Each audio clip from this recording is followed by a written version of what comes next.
За сайн байцгаана уу. Та бүхэнд энэ өдрийн мэнд хүргэе. Энэ удаагийн Coho програм хангамжийн видео танилцуулга мэдээллээр програм хангамжийн интерфейсийг браузер дээр хэрхэн инсталлж суулгах вэ гэсэн хичээлийнхаа үргэлжлэлийг энд танилцуулъя. Өмнөх хичээлээр бол Coho програм хангамжийг Ubuntu систем дээр хэрхэн инсталлж суулгах вэ гэсэн хичээлийг хүргэсэн. Үргэлжлүүлээд хэрэглэгчийн интерфейсийн буюу одоо програм хангамжийн интерфейс хэсэгт одоо хэрхэн суулгах вэ гэсэн хичээлийг бол энэ танилцуулга мэдээллийг үргэлжлүүлье.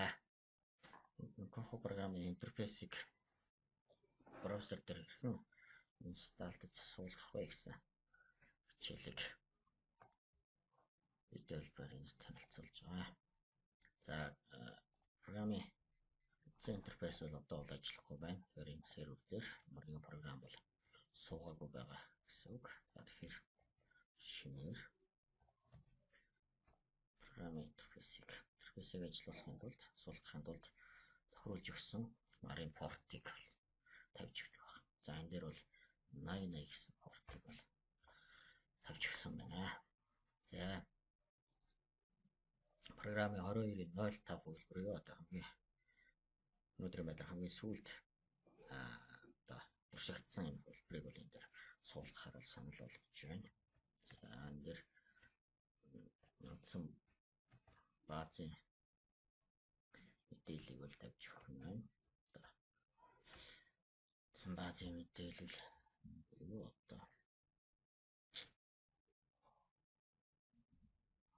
датабазынхаа нэрийг бол тавьж өгч байна. За үртгүүлсэн юусны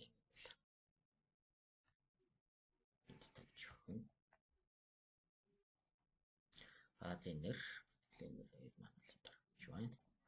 За суулгах үйл явц дараараас мэдээлэл байна. Энэ дараагийн шатанд үргэлжлүүлсэн тохиолдолд одоо баазтай холбогдоод дараагийн шатны мэдээлэл бол гарч ирж байна. За энэ дээр бол контейныг зааш нь үргэлжлүүлнэ. За бааз settings буюу баазтай холбогдож байгаа мэдээлэлүүд бол Coho library бааз дээр холбогдож байна гэсэн мэдээлэлүүд бол энэ харагдаж байгаа. За энийг цааш нь next гэж цааш нь үргэлжлүүлчихнэ. За энэ дээр харагдаж байна connection гэж баазтай нь холбогдсон байна. За энийг цааш нь модуль давхар үргэлжлүүлье. За та бүхэн анзаарч явах энэ дээр ингээд командууд маань чеклэгдээд явж байна. Тэгэхээр энэ мэдээлэлүүд маань цааш нь үргэлжлүүлэхэд бол хэвээ явагдаж байна гэдгээс харах нь байна. За database table-ууд үүсгэгдсэн байна гэж байна. За хамаа адил цааш нь үргэлжлүүлэх командаар үргэлжлүүлээ. Гарч ирж байна. За дахиад цааш нь үргэлжлүүлээ. За энэ дээр баазыг маань Unimark, Mark Hornet гэсэн стандартын алийг сонгож хэрэглэх вэ гэдэг хэсгүүд рүү орж ирж байна. За эндээс бол default нь Mark Hornet гэдэг стандартыг сонгоод цааш үргэлжлүүлээ.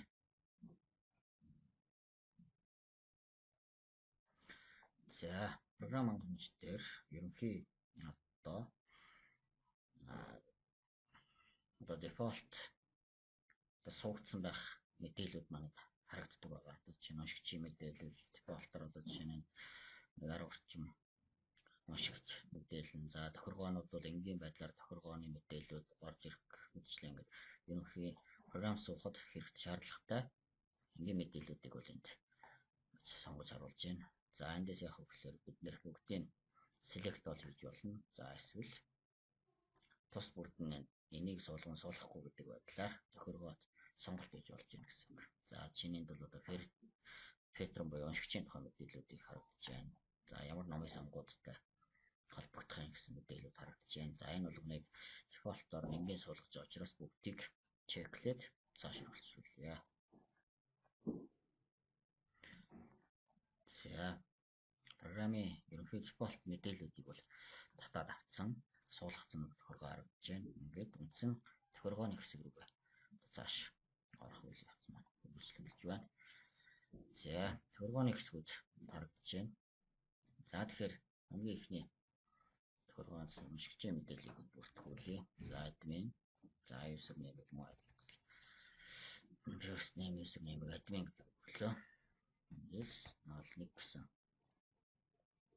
За center while гэсэн хургуун дээр stop гэж. За энэ одоо уншигчийн категорийн хэсгүүд байна. Boarding гэдгээр хүүхдүүд, номын санч, сургуулийн ажилд оюутан багш залуучууд гэх мэт англиас за step гэсэн. Тэгэхээр програмд хандах username password-ын эндээс ингэж сонгож өгөх. Даваа хэрэгтэй хэрэглэгч үүснэ гэсэн үг. За хэрэглэгчийн үндсэн мэдээлэл харагдаж байна. Энэ хэрэглэгч маань ямар номын сонгоод харьяалж явах юм бэ? Петрон категори нь хаана авах юм бэ гэж харьяалж байна. За тэгээд энэ цаашаа item tab-ууд буюу ном сурвалжгийн жагсаалтуудыг хамааралтай байх юм.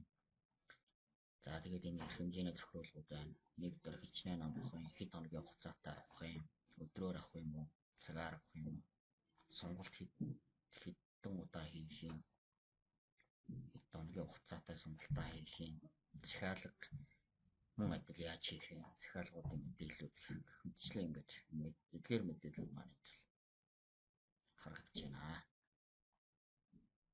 За саяны мэдээллүүдийг ингээд дефолтоор олгожлуулчлаа. Та бүхнээс сонгоод өөрсдийн гэдгээр бол сонгож олно. Мөн нэвтэрч орсны дараа програм суугдсны дараа модал ороод энийг хэрэглэгчийн бүлгээрнээс дахиад тохируулах боломжтой гэсэн. Номын сангаар тохиулж болно.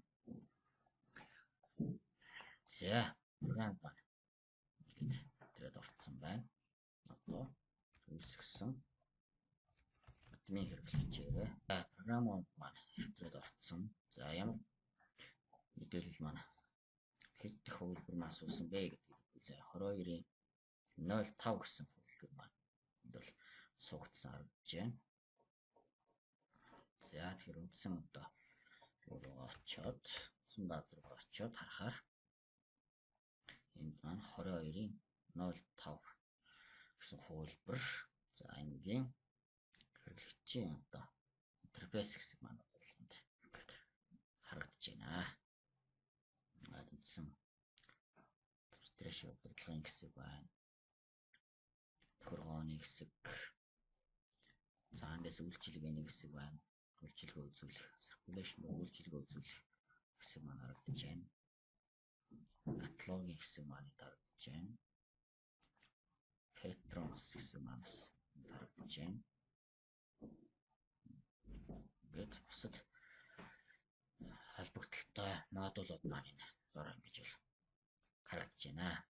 За та бүхэн амжилт хүсье.